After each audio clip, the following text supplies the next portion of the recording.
بسم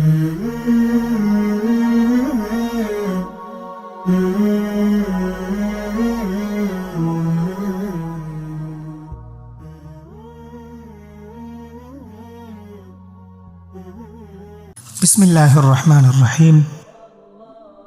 زما ټولو محترمو معززو خوږو اوریدونکو، د هر مسلمان دپاره په حیثیت مسلمان د روحاني نعمتونو په سلسله کې دو نعمتونه د ایمان نه وروسته ډېر لوی نعمتونه دي.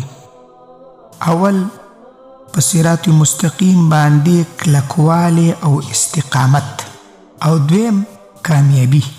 که څوک دا غواړي چې الله جل شانه ورته د دعا په طریقه باندې د دعا له لارې نه دا دو نعمتونه نصیب وفرمایي، نو د سورة الکهف په 10 نمبر آیات کې چې کومه دعا ذکر شوې ده، اصحاب کهف دا دعا کړې وه، الله پاک ته ډېره زیاته خوښه شوې وه، ځکه الله جل شانه د خپل اخیري نازل شوي کتاب قرآن عظیم الشان د سورة الکهف په 10 نمبر آیات کې موږ ته ذکر کړې ده. دغه دعا کلمات دا دي: ربنا هب لنا، ربنا آتنا من لدنك رحمه وهيئ لنا من امرنا رشدا.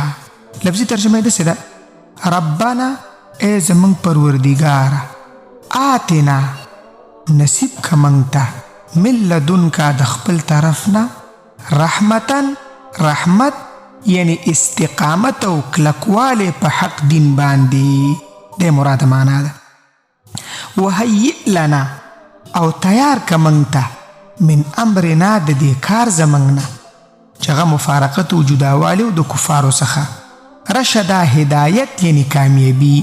نو په حق دین باندې د استقامت دپاره او د کامیابۍ دپاره دا دعا ډېره زیاته قیمتي ده.